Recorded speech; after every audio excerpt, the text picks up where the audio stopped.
Welcome back, everybody. We'll tell you whether the teacher sickout went down, remember a fallen World War II soldier, update you on the redistricting battle, and maybe shame some folks a bit. Hopefully not you and me, though. My name's Ike Morgan, and we're down in Alabama.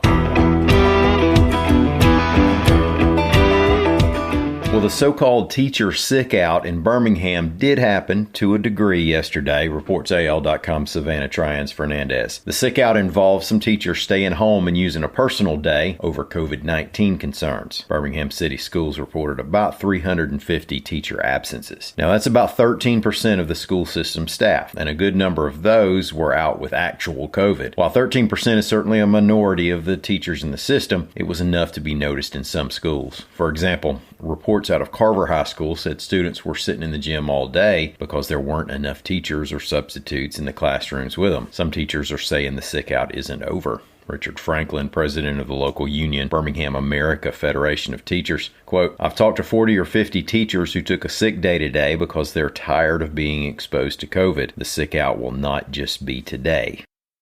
The remains of an American World War II soldier have been identified and are being sent home to Alabama, reports AL.com's Lita Gore. Army Private First Class Bill Morrison was from Birmingham and was assigned to Company G, 2nd Battalion, 110th Infantry Regiment, 28th Infantry Division. He was reported killed in action on November 8, 1944, during a battle with Nazi forces in Hurtgen Forest. He wasn't recovered, and later investigations weren't able to turn up his remains, so Morrison was declared non-recoverable in 1951. However, the remains already had been recovered and buried in a cemetery. They were disinterred in 2019 and sent to the States for examination, and they were determined to belong to Private Morrison. He will be buried in Spanish Fort on an undetermined date. Bill Morrison was 29 years old when he was killed.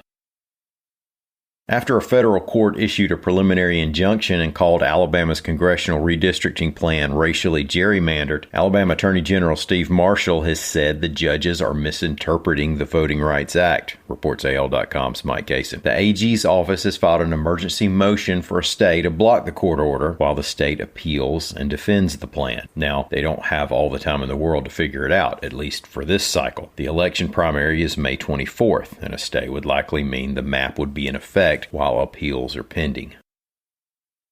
All right, we don't mean to shame anybody here with this one, but as AL.com's Lita Gore reports, the Centers for Disease Control and Prevention, the CDC, has done an analysis of the most sedentary states, and we're way up high at number 5. Now, this study isn't one that dings us because we're people of certain size, because our food is better down here. I always think that's kind of a disadvantage on those lists. This list simply says that we have a lot of folks who just don't move around much. At the time of the study, 30.7% of Alabamians, according to the report, had done no physical activity outside their regular jobs over the previous month. Mississippi, of course, came in at number 1 on the list with 33.2% of their folks neglecting their exercise. Kentucky, Arkansas, and Louisiana were also worse than us. Colorado residents were at the other end of the list at 17.7%. Now, there are 1,000 good reasons to get outside and move around in Alabama. Great places to hike and mountain climb and bike, and I got leaves that still need raking.